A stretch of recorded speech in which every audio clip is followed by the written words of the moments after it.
ഇന്ന് നമ്മൾ ചെറിയ കുട്ടികൾക്ക് ഒരു ക്രോപ്പ് ടോപ്പ് സ്റ്റൈലിലുള്ള ബ്ലൗസ് എങ്ങനെ സ്റ്റിച്ച് ചെയ്യുന്നതെന്ന് നോക്കാം. ഇതിപ്പോൾ ഒരു 2 വയസ്സൊക്കെ ഉള്ള കുട്ടികൾക്ക് പാകാവുന്ന വിധത്തിലാണ് ഞാൻ സ്റ്റിച്ച് ചെയ്തിരിക്കുന്നത്. ഇവിടെ ലൈനിങ് മെറ്റീരിയലാണ് ആദ്യം ഞാൻ എടുത്തിരിക്കുന്നത്. അത് കറക്റ്റായിട്ട് എത്ര വേണോ അത് മാത്രം മുറിച്ചെടുത്തിട്ടുണ്ട്. നമുക്ക് ടോട്ടൽ ബോഡിയുടെ റൗണ്ട് വരുന്ന 20 ഇഞ്ചസാണ്. അതിൻ്റെ പകുതിയാണ് ഫ്രണ്ടിലേക്ക് വേണ്ടത്. അതായത് 10 ഇഞ്ച് വീതിയാണ് വേണ്ടത്. അതിനോടൊപ്പം ഒരു 3 ഇഞ്ചോളം ഞാൻ അഡീഷണൽ മാർജിൻ ഇട്ടിട്ടുണ്ട്. രണ്ട് സൈഡിലും 1.5 ഇഞ്ച് വെച്ചിട്ടിടാൻ വേണ്ടിയിട്ട്. പിന്നെ ബോഡി ലെങ്ത്ത് ഇവിടെ ഇപ്പോൾ എടുത്തിരിക്കുന്നത് 10 ഇഞ്ചസാണ്. അപ്പോൾ റെഡി ആയിട്ട് വരുമ്പോൾ ഒരു 9 ഇഞ്ച് വരുന്ന വിധത്തിലാണ് എടുത്തിരിക്കുന്നത്. അപ്പോൾ നമ്മളിപ്പോൾ കുറച്ച് കൂടുതലൊക്കെ താഴെ ഫോൾഡ് ചെയ്ത് സ്റ്റിച്ച് ചെയ്യാൻ ഉദ്ദേശിക്കുന്നവരാണെങ്കിൽ നമുക്കത് കുറച്ചും കൂടി കൂടുതൽ എടുക്കാം. ഞാനിവിടെ 1 ഇഞ്ച് തന്നെ ഫോൾഡ് ചെയ്യാൻ ഉദ്ദേശിക്കുന്നുള്ളൂ. ഇനി മെറ്റീരിയലിൻ്റെ വിഡ്ത്തിൻ്റെ ഭാഗത്തുനിന്ന് നമുക്കിങ്ങനെ ഒന്ന് ഫോൾഡ് ചെയ്തെടുക്കാം. ഇപ്പോൾ ഞാൻ ഈ കട്ട് ചെയ്തിരിക്കുന്നത് ഫ്രണ്ട് പീസാണ്. ഇനി നമുക്ക് ബാക്കിലേക്കുള്ള ഒരു അഡീഷണൽ പീസും കൂടി എടുക്കാം. ബാക്കിൽ ഹൂക്കിനും ലൂപ്പിനും വേണ്ടിയിട്ട് 1 ഇഞ്ച് എക്സ്ട്രാ വേണ്ടി വരും. അതുകൊണ്ട് നമ്മളിപ്പോൾ ഈ പീസിനേക്കാളും ഒരു 2 ഇഞ്ചോളം കൂടുതലുള്ള മെറ്റീരിയലാണ് ബാക്കിലേക്ക് എടുത്തിട്ടുള്ളത്. ബാക്ക് പീസിൻ്റെ സെൻറ്ററിലായിട്ട് നമ്മൾ ഹൂക്കിന് വേണ്ടി ഓപ്പൺ ആക്കാനുള്ളതാണ്. അതുകൊണ്ട് ഓപ്പൺ ആയിട്ടുള്ള വശമോ അല്ലെങ്കിൽ ഫോൾഡ് ചെയ്ത വശമോ നടുക്കോട്ട് വെച്ചിട്ട് നമുക്ക് എടുക്കാം. ഞാനിവിടെ ഇപ്പോൾ ഓപ്പൺ ആയ വശമാണ് നടുക്കോട്ട് വെച്ചിരിക്കുന്നത്. അതിന് പുറത്തായിട്ട് നമുക്ക് ഫ്രണ്ടിന് വേണ്ടിയിട്ട് എടുത്തിരിക്കുന്ന പീസ് കൂടി ഇങ്ങനെ ഒന്ന് വെച്ച് കൊടുത്തിട്ടുണ്ട്. ഇനി നമുക്ക് അളവുകൾ മാർക്ക് ചെയ്ത് കൊടുക്കാം. ബാക്കിൽ നമ്മൾ ഹൂക്കിനൊക്കെ വേണ്ടി എക്സ്ട്രാ വിട്ടിരിക്കുന്ന ഭാഗം ഒഴിവാക്കിയിട്ടാണ് നമ്മൾ മെഷർമെൻറ്റ് സ്റ്റാർട്ട് ചെയ്യുന്നത്. ആദ്യം നമ്മൾ ഷോൾഡറാണ് മാർക്ക് ചെയ്ത് കൊടുക്കുന്നത്. ഈ ഒരു ഫ്രണ്ടിലെ പീസ് ഫോൾഡ് ചെയ്ത് വെച്ചിരിക്കുന്ന ഭാഗം മുതൽ ഒരു 4 ഇഞ്ചാണ് ഷോൾഡർ മാർക്ക് ചെയ്ത് കൊടുക്കുന്നത്. ഷോൾഡർ എത്രയാണോ എടുത്തിരിക്കുന്നത് അതേപോലെ തന്നെ താഴോട്ടും 4 ഇഞ്ച് ഞാൻ ആം ഹോളിന് മാർക്ക് ചെയ്ത് കൊടുത്തിട്ടുണ്ട്. ഇനി ചെസ്റ്റിൻ്റെ വിഡ്ത്ത് വേണ്ടത് നമുക്ക് 10 ഇഞ്ചാണ് ഒരു സൈഡിലേക്ക് വേണ്ടത്. അതിൻ്റെ പകുതി 5 ഇഞ്ച് മാർക്ക് ചെയ്തിട്ടുണ്ട്. ബാക്കി എത്രയാണോ ഉള്ളത് അത് നമ്മൾ മാർജിനായിട്ട് ഇട്ടിട്ടുണ്ട്. നമുക്ക് ഈ ഒരു പോയിന്റുകൾ തമ്മിൽ ഒന്നിങ്ങനെ വരച്ച് ജോയിൻ്റ് ആക്കി കൊടുക്കാം. ഇവിടെ ഇപ്പോൾ ഒരു എൽ ഷേപ്പിൽ നമ്മളൊന്ന് മാർക്ക് ചെയ്തിട്ടുണ്ട്. പിന്നെ ഈ കോർണറിൽ നിന്ന് ഇങ്ങനെ ഒന്ന് വളച്ചിട്ട് നമ്മൾ ആം ഹോൾ മാർക്ക് ചെയ്തിട്ടുണ്ട്. നെക്കിൻ്റെ ലെങ്ത്ത് 3 ഇഞ്ചും നെക്കിൻ്റെ വിഡ്ത്ത് 2 ഇഞ്ചുമാണ് എടുത്തിരിക്കുന്നത്. നമ്മൾ ഫ്രണ്ടിലും ബാക്കിലും ഒരേപോലത്തെ അളവിൽ തന്നെയാണ് എടുക്കുന്നത്. അതുകൊണ്ട് തന്നെ ഇനി സെപ്പറേറ്റ് മാർക്ക് ചെയ്യേണ്ട ആവശ്യമില്ല. ഇനി നമുക്ക് നേരത്തെ വരച്ചതുപോലെ തന്നെ ഇവിടെ ഇങ്ങനെ ഒന്ന് ഈ പോയിന്റുകൾ ജോയിൻ്റ് ആക്കിയിട്ട് ഒരു എൽ ഷേപ്പ് വരച്ചു കൊടുക്കാം. അതിനുശേഷം ഇങ്ങനെ ഒന്ന് കർവ് മാർക്ക് ചെയ്ത് കൊടുക്കാം. ഇനി നമുക്ക് മാർക്ക് ചെയ്തിരിക്കുന്ന അനുസരിച്ച് ഒന്ന് കട്ട് ചെയ്തെടുക്കാം. ആം ഹോളും നെക്കും കട്ട് ചെയ്തെടുത്തതിന് ശേഷം നമ്മളിപ്പം ബാക്ക് പീസിൻ്റെ സൈഡിലാണ് ഫോൾഡിങ് വെച്ചിട്ടുണ്ടായിരുന്നത്. ആ ഫോൾഡിങ് കൂടെ നമുക്കൊന്ന് ഓപ്പൺ ആക്കി കൊടുക്കാം. ഇനി ഇതേ അളവിൽ തന്നെ നമുക്ക് ഒറിജിനൽ ഫാബ്രിക്കും കൂടെ കട്ട് ചെയ്തെടുക്കാം. ഇപ്പം നമ്മൾ കട്ട് ചെയ്തെടുത്തിരിക്കുന്ന മെറ്റീരിയലിൻ്റെ നല്ല വശം മുകളിലേക്ക് വെച്ചിട്ട് അതിന് പുറത്തായിട്ട് നമുക്ക് ലൈനിങ് ഇങ്ങനെ വെച്ച് കൊടുക്കാം. ഫ്രണ്ടും ബാക്കും ഒക്കെ ഇങ്ങനെ ഒരേപോലെ അറേഞ്ച് ചെയ്ത് വെച്ചതിന് ശേഷം നമുക്ക് ഇതിൻ്റെ ആം ഹോൾ വശവും നെക്കും ഇങ്ങനെ ഒന്ന് സ്റ്റിച്ച് ചെയ്തെടുക്കാം. ഇപ്പോൾ ഈ സ്റ്റിച്ച് ചെയ്തെടുത്തിരിക്കുന്ന ഭാഗത്തെ വളവ് വരുന്ന ഭാഗത്തെല്ലാം നമ്മളിങ്ങനെ ചെറുതായിട്ടൊന്ന് കട്ട് ചെയ്ത് കൊടുക്കുന്നുണ്ട്. അതിനുശേഷം നമുക്ക് ബാക്കിൽ 2 പീസ് മാത്രം ഒന്ന് റിവേഴ്സ് ചെയ്തെടുക്കാം.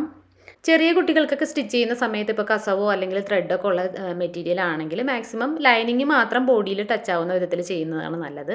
ഈ ഒരു ബ്ലൗസ് ഒരു ഭാഗത്തും ഞാൻ ഈ ബ്രൊക്കേഡ് ഉള്ളിലേക്ക് പോവാത്ത വിധത്തിലാണ് ചെയ്യുന്നത്. അപ്പോൾ ബാക്കിലത്തെ 2 പീസും ഞാനിങ്ങനെ ഒന്ന് റിവേഴ്സ് ചെയ്തെടുത്തിട്ടുണ്ട്. ഇനി ബാക്കിൽ 2 പീസിൻ്റെ ഷോൾഡറുകളും ഫ്രണ്ടിലെ ഷോൾഡറിൻ്റെ ഉള്ളിലോട്ട് ഇങ്ങനെ ഇൻസേർട്ട് ചെയ്തിട്ടാണ് നമ്മൾ ഷോൾഡർ ജോയിൻ്റ് ആക്കി കൊടുക്കുന്നത്. ഇങ്ങനെ ചെയ്യുമ്പോഴത്തേക്ക് നമുക്ക് മാർജിൻസ് എല്ലാം തന്നെ ഉള്ളിലായിട്ട് പൊക്കോളും. ഇങ്ങനെ ജോയിൻ്റ് ആക്കുന്ന സമയത്ത് ഈ ഒരു 3 പീസിൻ്റെയും നെക്കിൻ്റെ ഭാഗം നടുക്കോട്ട് വരുന്ന വിധത്തിലും അതുപോലെ ഇപ്പോൾ ഈ ഒരു ഒറിജിനൽ ഫാബ്രിക്കിൻ്റെ നല്ല വശങ്ങൾ ഫേസ് ടു ഫേസും ആക്കി വെച്ചിട്ടുമാണ് നമ്മൾ ജോയിൻ്റ് ആക്കേണ്ടത്. ഇങ്ങനെ ജോയിൻ ചെയ്യുന്ന സമയത്ത് എല്ലാം കറക്റ്റായിട്ടാണ് വെച്ചിരിക്കുന്നതെങ്കിൽ ഫ്രണ്ട് പീസിലെയും ബാക്ക് പീസിലെയും ലൈനിങ്ങുകൾ അടുത്തായിരിക്കും വരുന്നുണ്ടാവുക. Original fabric അടുത്തടുത്തായിട്ടാവും വരുന്നുണ്ടാവുക. ഇവിടെ ഞാനിങ്ങനെ സ്റ്റിച്ച് ചെയ്തെടുത്തിട്ടുണ്ട്. ഇനി ഈ താഴത്തെ ഭാഗവും ഞാൻ ഉള്ളിലേക്ക് മടക്കാതെ ഇൻവിസിബിൾ സ്റ്റിച്ച് തന്നെയാണ് കൊടുക്കാൻ ഉദ്ദേശിക്കുന്നത്. ഞാൻ ടോട്ടൽ ലെങ്തിനേക്കാളും 1 ഇഞ്ച് തന്നെ എക്സ്ട്രാ ഇട്ടിട്ടുള്ളൂ. അതിൽ 1/2 ഇഞ്ച് ഷോൾഡർ ജോയിൻ ചെയ്യുന്നതിനും 1/2 ഇഞ്ച് നമ്മൾ ഈ താഴ്ഭാഗത്ത് ഇങ്ങനെ സ്റ്റിച്ച് ചെയ്യുന്നതിനുമാണ് ഇട്ടിട്ടുള്ളത്. അപ്പോൾ സപ്പോസ് നമ്മൾ താഴത്തെ ഭാഗത്ത് മടക്കിയാണ് സ്റ്റിച്ച് ചെയ്യാൻ ഉദ്ദേശിക്കുന്നതെങ്കിൽ മിനിമം ഒരു 1.5 ഇഞ്ചെങ്കിലും ഇടേണ്ടി വരും. ഇൻവിസിബിൾ സ്റ്റിച്ച് ചെയ്യാൻ വേണ്ടിയിട്ട് നമ്മളിപ്പോൾ ഷോൾഡർ ജോയിൻ്റ് ആക്കിയെടുത്ത് അത് അതേ പൊസിഷനിൽ വെച്ചതിന് ശേഷം ലൈനിങ് ഞാനിങ്ങനെ ഒന്ന് ഉയർത്തി കൊടുത്തിട്ടുണ്ട്. പിന്നെ ബാക്കിലേക്ക് വേണ്ടിയിട്ടുള്ള ഈ ഒരു 2 ഫാബ്രിക് ലൈനിങ്ങും ഒറിജിനൽ ഫാബ്രിക്കും ഇങ്ങനെ ഒന്ന് മടക്കി ഉള്ളിലേക്ക് വെക്കുന്നുണ്ട്. അതിനുശേഷം ഈ ഒരു ഒറിജിനൽ ഫാബ്രിക്കിലേക്ക് ലൈനിങ്ങും കൂടെ ഇങ്ങനെ ഒന്ന് ചേർത്ത് വെച്ചിട്ട് ഇവിടെ ഇങ്ങനെ ഒരു സ്ട്രൈറ്റ് ആയിട്ടുള്ള സ്റ്റിച്ച് ചെയ്ത് കൊടുക്കുകയാണ് ചെയ്യുന്നത്. ഇവിടെ ഇങ്ങനെ സ്റ്റിച്ച് ചെയ്തെടുത്തതിന് ശേഷം ഇങ്ങനെ ഇതിൻ്റെ ഉള്ളിലേക്ക് കൈകിട്ടിട്ട് ബാക്കിൽ 2 പീസ് നമുക്കിങ്ങനെ വലിച്ച് പുറത്തോട്ട് എടുക്കാവുന്നതാണ്. അതിനുശേഷം വേണമെങ്കിൽ നമുക്ക് സപ്പോർട്ട് സ്റ്റിച്ച് ചെയ്ത് കൊടുക്കാം. ഇതുപോലെ നെക്കിലും ആം ഹോളിലും ഒക്കെ നമുക്ക് സപ്പോർട്ട് സ്റ്റിച്ച് ചെയ്ത് കൊടുക്കാം. നോർമലി ഈ ബ്രൊക്കേഡ് ഫാബ്രിക്കൊക്കെ നന്നായിട്ട് സ്റ്റിഫായിട്ട് ഇരിക്കുന്ന ടൈപ്പാണ്. അപ്പോൾ സപ്പോർട്ട് സ്റ്റിച്ച് കൊടുത്തില്ലെങ്കിൽ നല്ല സ്റ്റിഫായിട്ട് തന്നെ ഇരുന്നോളൂ. അപ്പോൾ ഞാൻ ഒരിടത്തും സപ്പോർട്ട് സ്റ്റിച്ച് കൊടുത്തിട്ടില്ല. ഇവിടെ ജസ്റ്റ് ഒന്ന് അയൺ ചെയ്ത് വിടുകയാണ് ചെയ്യുന്നത്. സപ്പോർട്ട് സ്റ്റിച്ച് എന്ന് പറയുമ്പോഴത്തേക്ക് നമ്മൾ ഈ സ്റ്റിച്ച് ചെയ്തിരിക്കുന്ന ഭാഗത്തൊക്കെ പുറമേ കൂടി ഒരു പതിച്ചടിയും കൂടി കൊടുക്കുന്നതിനെയാണ് സപ്പോർട്ട് സ്റ്റിച്ച് എന്ന് പറയുന്നത്. പിന്നെ നമ്മളിങ്ങനെ ഒന്ന് അയൺ ചെയ്യുന്ന സമയത്ത് ഇപ്പോൾ സ്റ്റിച്ച് ചെയ്തിരിക്കുന്ന ഭാഗം ജസ്റ്റ് ഇങ്ങനെ ഒന്ന് 2 പീസും ഇങ്ങനെ ഓപ്പൺ ആക്കി വെച്ചിട്ട് അയൺ ചെയ്തെടുത്ത് കഴിഞ്ഞാൽ നല്ല പ്രോപ്പറായിട്ട് വന്നോളും.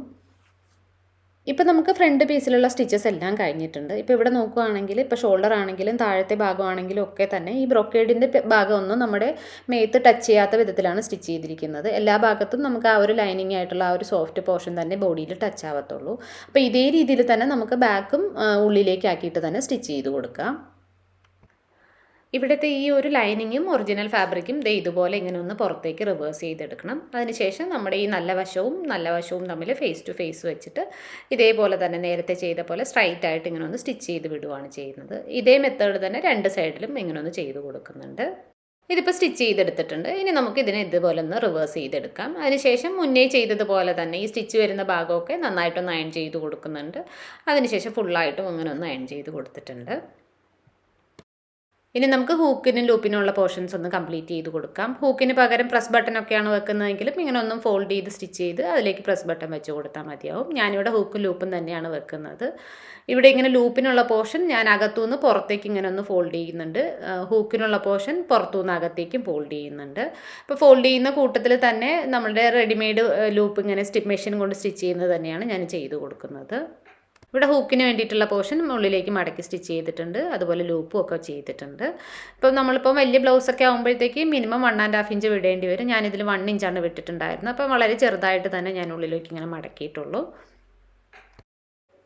ഇനി നമുക്ക് സൈഡ് ജോയിൻ്റ് ആക്കി കൊടുക്കാം. ഇവിടെയും അതുപോലെ തന്നെ ഈ പുറത്തുള്ള ബ്രൊക്കേഡ് ഉള്ളിലേക്ക് ടച്ച് ചെയ്യാത്ത വിധത്തിലാണ് ചെയ്യുന്നത്. അതുകൊണ്ട് തന്നെ ആദ്യം ഞാനിങ്ങനെ പുറത്തുനിന്നാണ് ഓരോ സ്റ്റിച്ച് കൊടുത്തിരിക്കുന്നത്. 2 സൈഡും ഇങ്ങനെ ഒന്ന് ജോയിൻ്റ് ആക്കി സ്റ്റിച്ച് ചെയ്തിട്ടുണ്ട്. പിന്നെ ഈ എക്സ്ട്രാ നിന്ന് ഫാബ്രിക്കൊക്കെ ഒന്ന് കട്ട് ചെയ്ത് കളഞ്ഞിട്ടുണ്ട്. ഇപ്പോൾ നല്ല വൃത്തിയിൽ ക്ലോസ് ആയിട്ടുണ്ട്. ഉള്ളിൽ അതുപോലെ ഒരു ഭാഗത്ത് നമുക്ക് ആ പുറത്തെ തുണി വന്നിട്ടുമില്ല. പിന്നെ ഈ സൈഡിലൊക്കെ ആണെങ്കിൽ നമുക്ക് പിന്നെ അഡീഷണൽ ആയിട്ട് ഓവർലോക്കൊന്നും ചെയ്ത് കൊടുക്കേണ്ട ആവശ്യവുമില്ല. നല്ല വൃത്തിയിലിരിക്കുകയും ചെയ്യും. ഇനി നമുക്കിങ്ങനെ ഒന്ന് തിരിച്ചിട്ടതിന് ശേഷം ഇവിടെ നമ്മുടെ ആവശ്യത്തിന് എത്രയാണോ കുട്ടിയുടെ വിഡ്ത്തുള്ളത് ആ ഒരു വിഡ്ത്ത് കണക്കാക്കിയിട്ട് നമുക്കിവിടെ ഇങ്ങനെ സ്റ്റിച്ച് ചെയ്ത് കൊടുക്കാം. ഇവിടെ ബോഡി വിഡ്ത്ത് അനുസരിച്ചിട്ട് സ്റ്റിച്ച് ചെയ്ത് കൊടുത്തിട്ടുണ്ട്. ഇനി നമുക്കിപ്പോൾ സ്റ്റിച്ച് ചെയ്ത ഭാഗം കൂടി ഒന്ന് അയൺ ചെയ്ത് ഇതിനോടൊപ്പം ഹൂക്ക് കൂടി പിടിപ്പിച്ച് കഴിഞ്ഞാൽ നമ്മുടെ ബ്ലൗസ് റെഡി ആയിട്ടുണ്ട്. ഇനി ഇതിനോടൊപ്പം ഫ്ലീറ്റഡ് സ്കേർട്ടോ അംബർല സ്കേർട്ടോ അല്ലെങ്കിൽ ചെറിയ ഗ്യാദറൊക്കെ വെച്ചിട്ട് ഇലാസ്റ്റിക് ടൈപ്പോ ഒക്കെ നമുക്ക് സ്റ്റിച്ച് ചെയ്ത് മാച്ച് ചെയ്തെടുക്കാവുന്നതാണ്. ഞാനിവിടെ ഇങ്ങനെ ചെറിയ ഗ്യാദർ കൊടുത്തിട്ട് ഇലാസ്റ്റിക്കാണ് വെച്ചിരിക്കുന്നത്. അപ്പോൾ ഇനി പുതിയൊരു വീഡിയോ ആയിട്ട് ഉടനെ കാണാം. അതുവരേക്കും എല്ലാവർക്കും ബൈ ബൈ.